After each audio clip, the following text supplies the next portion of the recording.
you've really kind of throughout your career, right, held a lot of different positions. You've consulted tons of different industries and verticals.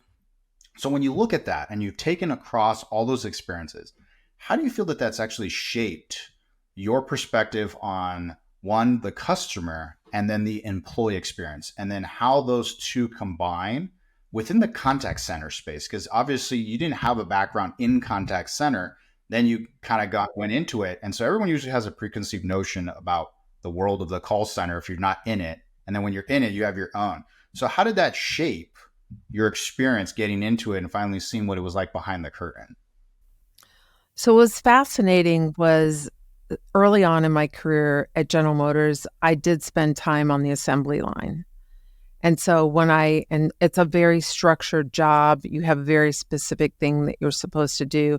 And when I first started visiting call centers, and I'm very hands-on and very practical. So I said, okay, well, if I'm going to be making decisions about people who answer the phone or do chat or do email, I really want to understand their role and what they do and the technology that they're using. And so one of the first things that I did was do side-by-sides. So actually sitting with agents, and at that time, looking at the 30 windows that they had open. Hopefully, most contact centers are starting to consolidate some of the apps that they use into a single desktop, although I know in many cases that's still a fantasy. But just sitting there and being with them and understanding from their point of view, what is their job? What does it look like? What's the day in the life of? And years later, when I read a lot of Clayton Christensen's work, he would ask, what's the job to be done, right? And when you really focus on the job to be done, you really understand from that person's point of view what that is. And then I would work with supervisors, I would work with team leaders, then I would talk to the management who was running the contact center, whether it was internal or outsourced, to try to understand what they were trying to accomplish and who their customers were.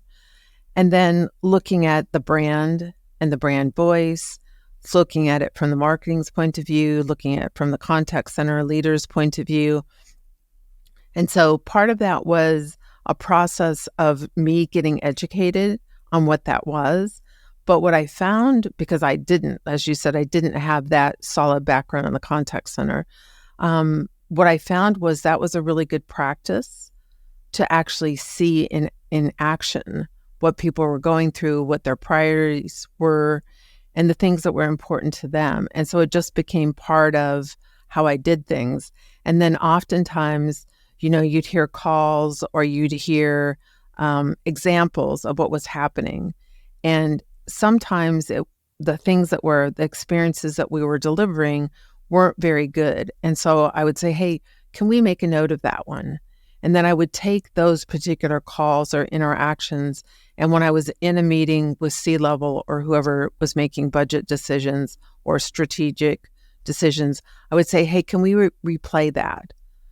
Because what I often found was this disconnect where the people who are making the decisions aren't sitting in the contact center. They aren't close to the customer. They aren't hearing the voice of the customer or the voice of the employee.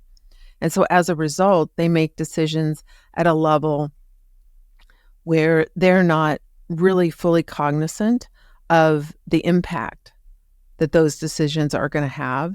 And so part of what I always felt my job has been is to bring all those perspectives together.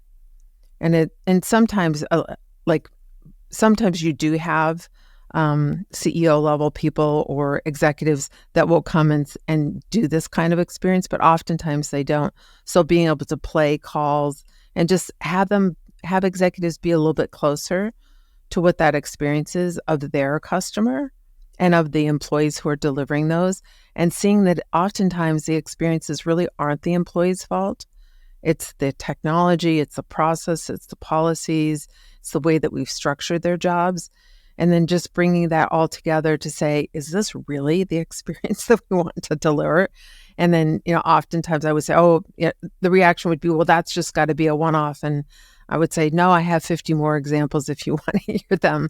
And they're like, oh my gosh, this is terrible, right? And so, again, I hadn't really coined empathy as kind of my soapbox, but I think that was the practice. So for me, empathy is really sitting in the seat of the other, seeing the world from their point of view, and then truly understanding what their experience is. And then once you integrate that, it's almost impossible, I think, to not have that influence part of how you make decisions.